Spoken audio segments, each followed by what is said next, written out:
दादा भगवान के साथ बिताए हुए कुछ क्षणों की झांकी आगे बता रहे हैं। जिन्होंने दादा भगवान के साथ क्षण बिताए रहे हैं उसकी झांकी बता रहे हैं।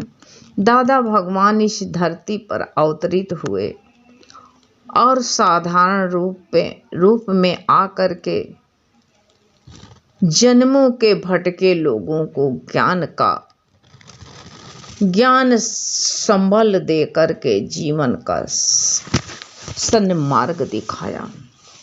दादा भगवान धरती पर अवतरित हुए साधारण रूप में, न चार भुजा थे, न ही मुकुट लगाए हुए थे, साधारण वेश में। मानुष साधारण वेश में आता है, लेकिन अपने को पहचान ले तो वो जो है अपने को भी अपना जीवन सार्थक करता हो, जन्मों के भटके लोगों को भी। जिसने राह अपनी खोज ली है, निश्चय कर लिया है, उसको बताने की कोई आवश्यकता नहीं। वो अपनी राह तो उसने खोज ही ली है ना, तो वही कहा है और सबको राह दिखा देता है। जितने भटके लोग हैं उनको राह दिखाता है और सबलता देकर के जीवन का सन्मार्ग दिखा देता है। जो कमजोर पड़े हैं उनको सबलता देता है। सद्गुरु जब अवतरित होता है तो वही सबलता देता है। सबल दे करके जीवन का सन्मार्ग कहता, तुम कमजोर नहीं हो, तुम्हारी मंजिल तुम्हारे आगे साफ है, तुम्हारा इंतजार कर रही है, आगे बढ़ो तुम। सतगुरु यही सन्मार्ग दिखाता है। उस मार्ग पर जो चल जाए उसी को जो मंजिल मिलती है। हम सबके लिए ये सौभाग्य की बात है। जो गुरु के बताए हुए राह पर चल जाए तो ये सबसे बड़ा सौभाग्य की बात है। नहीं सब मनमानी में पड़े हुए हैं, कोई अपनी बुद्धि लगाता, कोई अपनी बुद्धि लगाता है। सब बस सबकी बुद्धि कैंची बनी पड़ी है। गुरु कहते सब श्रोता बने हैं। श्रोता कोई नहीं कि सुने बैठ करके ध्यान से अपने अंदर ले जाएं। सब श्रोता बन के काट रहे हैं, कैंची बने हुए हैं। तो क्या पाओगे जिंदगी में? सौभाग्य अपना गुस्सन मार्ग पर चलो। जो गुरु बता रहे हैं उस सन मार्ग पर चल करके हम सबके लिए सौभाग्य की बात है कि गुरु मिले हमको। सत्य बताने वाले गुरु मिल गए, सन्मार्ग पे सन्मार्ग दिखाने वाले, जिन्होंने हम सभी मायावी कीड़ों को कह कर हैं। सब लोग मायावी कीड़े थे, सब इसी में फंसे हुए थे। गुरु मिले तो मायावी कीड़ों को कहाँ साफ साफ मार्ग दिखा दिया। नहीं तो कीड़े वाली तो जिंदगी थी, सभी मानवीय कीड़ों की तरह रहते थे। तो कीड़ों को जो है वो आत्मा की भू भू करके आत्मा का निश्चय में टिका दिया। जैसे भृंगी कीड़ा होता है ना, भू भू करके अपना रूप बदल देता है, ऐसे गुरु ने आत्मा की भू भू करके आत्मा का निश्चय में टिका दिया। ऐसा सतगुरु मिला जीवन में, सौभाग्य की बात है। नहीं तो और क्या, अपने भाग्य की सराहना कर डालो कि गुरु जीवन में मिलना बहुत ही मुश्किल है। कि जो हमको सन्मार्ग पे टिकेगा कैसे? जो गुरु की बात को अमल में लाएगा तो सन्मार्ग में तभी टिकेगा। तो टिका दिया। और कहते, मुझे आकिंचों को ज्ञान का दान देकर के भिखारी को हर प्रकार की मांग से बचा लिया।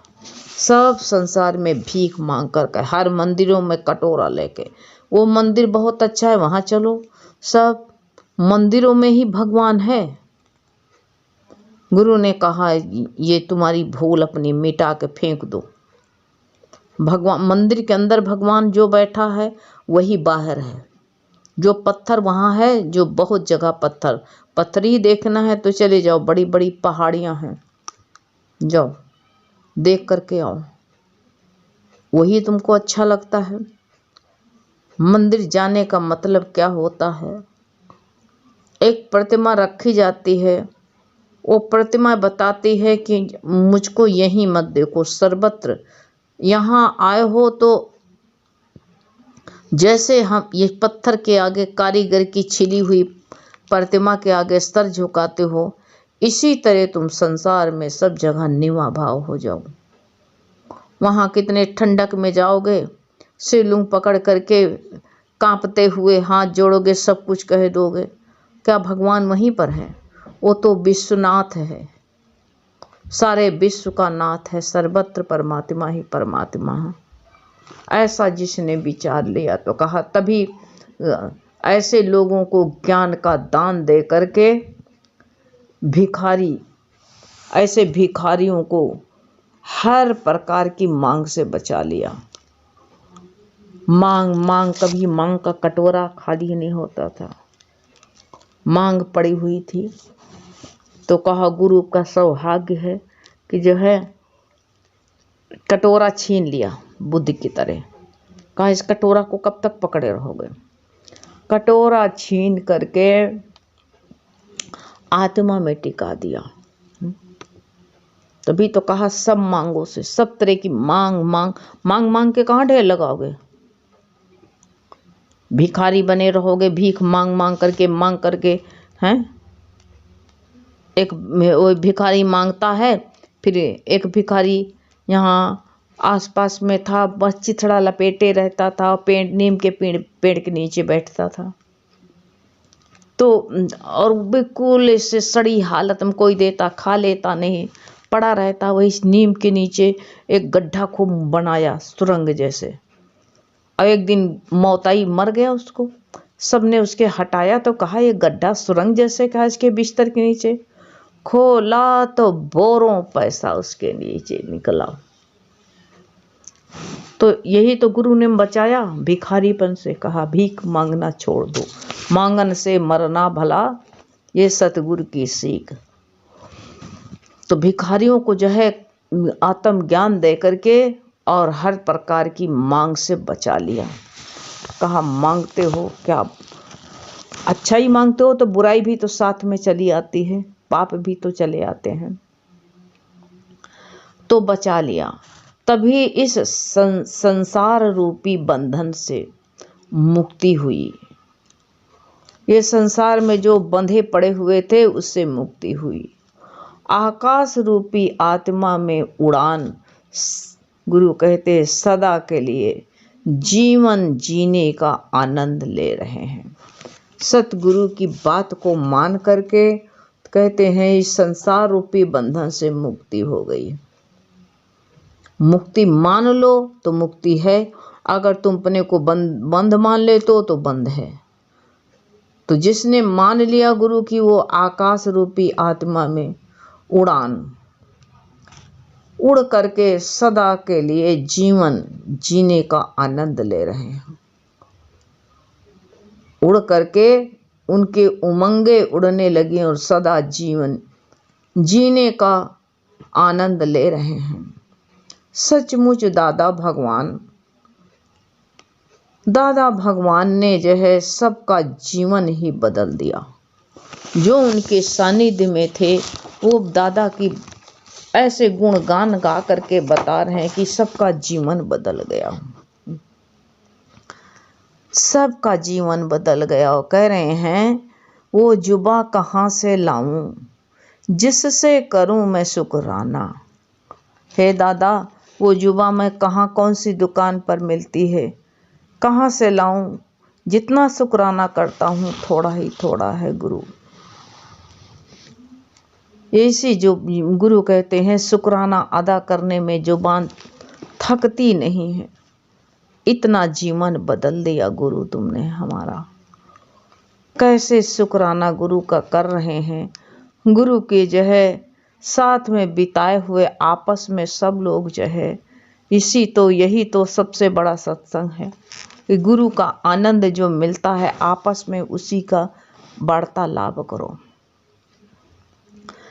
कहते हैं पहले ही दिन ऐसी आत्मीयता से मिले कि अपनापन से मिले। लगा ही नहीं कि आज हम नए मिले हैं। जब दादा भगवान से मिले तो उनकी एक झलक मिल करके उनको लगा कि ऐसे आत्मीयता से मिले कि अपनेपन से मिले कि लगा ही नहीं कि आज हम नए मिले हैं। ऐसा लगा ही नहीं। संसार में ऐसा कौन करता है? निरखता परखता है, कहते कुछ दिन सर पटक लेने दो। लेकिन सच्चा गुरु होता है तो कहते कई जन्मों के तुम बिछड़े हुए थे, दूर थे, आज सौभाग्य का दिन है कि तुम मिल गए। मिले हो तो पुरानी दुनिया से निकाल करके अब नई दुनिया में गुरु ले आता है। ऐसा जो वो कहा लगा कि ऐसा हम सचमुच में नई दुनिया में आ गए हैं। उनको ऐसा लगा, ऐसा महसूस किया उन्होंने, ऐसा लगा कि हम कहाँ कौन से दलदल में थे और दलदल से हमें जो है सचमुच सौभाग्य दादा ने यहाँ से हमको निमंत्रण दे के बुला लिया। मैं कहाँ फंसा था, ऐसे अपने को कोसने लगे। दादा के मिलते ही उनको अपनापन लगा कि कोई संसार में अपना है। आज हमारा नया जीवन मिला, ऐसा लगा। दादा भगवान आंखें मूंदे हुए शांत रूप से अमृत बाणी का रस प्रेमियों को पिला रहे थे। जब मिले वो प्रेमी बता रहे हैं कि जब हम मिले तो आंख बंद करके बाणी दे रहे थे, अमृत रस छिड़क रहे थे, अमृत का पान करा रहे थे सबको। पहली बार जब मैं गया तो अमृत रस सबको पिला रहे थे। उनको ऐसा लगा, मन ही मन लगा कि जो है ये तो जो है मन में ऐसा आया, ये अमृत पान करते करते ये रस प्रेमियों को पिला रहे थे तो मेरे मन में शंका उत्पन्न हुई।